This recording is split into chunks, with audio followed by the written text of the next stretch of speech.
Dans cette vidéo, on découvre comment se passe la croissance et le développement d'une plantule in vitro à haut rendement de gingembre.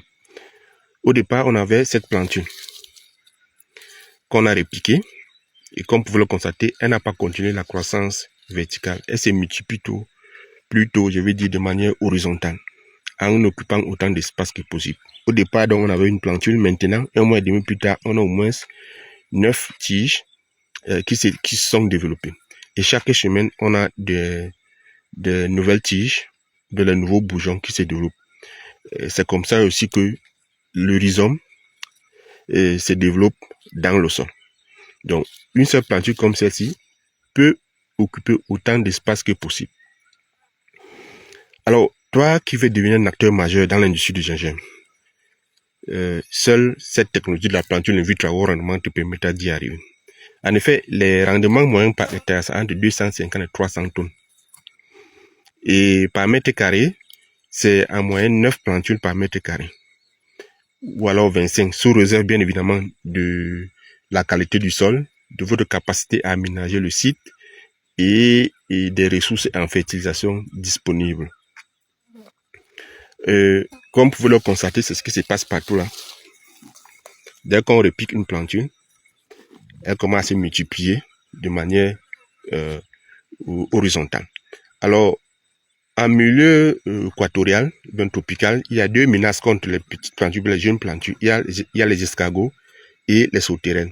Et donc, après le repiquage, systématiquement, vous devez pulvériser un insecticide systémique, je vais dire, pour pouvoir chasser les escargots, les sauterelles, autres, qui représentent une grande menace contre ces jeunes plantules.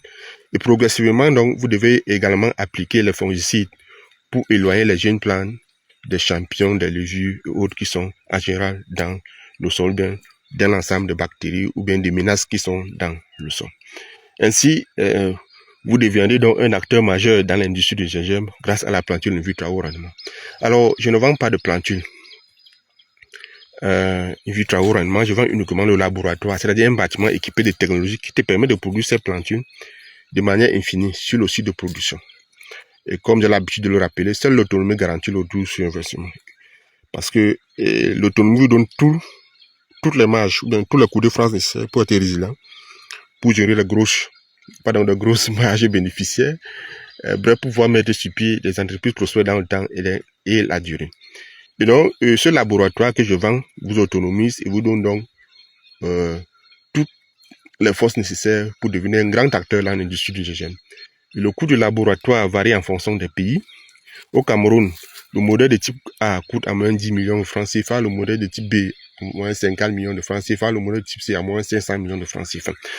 Lorsque je parle de menaces, vous voyez ici que, lorsque vous regardez sur cette feuille, vous constatez que elle a été bouffée, ou bien elle est bouffée progressivement par les insectes. Et donc c'est une menace, c'est pour cela que, en saison pluvieuse, pulvériser l'insecticide 2 fois par semaine, en saison sèche, 1 fois par semaine. Alors, je suis M. Tatiene Thomas, scientifique, chercheur, inventeur, entrepreneur, fondateur, promoteur Tatiene Fourondou. C'est la toute première entreprise de biotechnologie en Afrique. Merci et à très bientôt.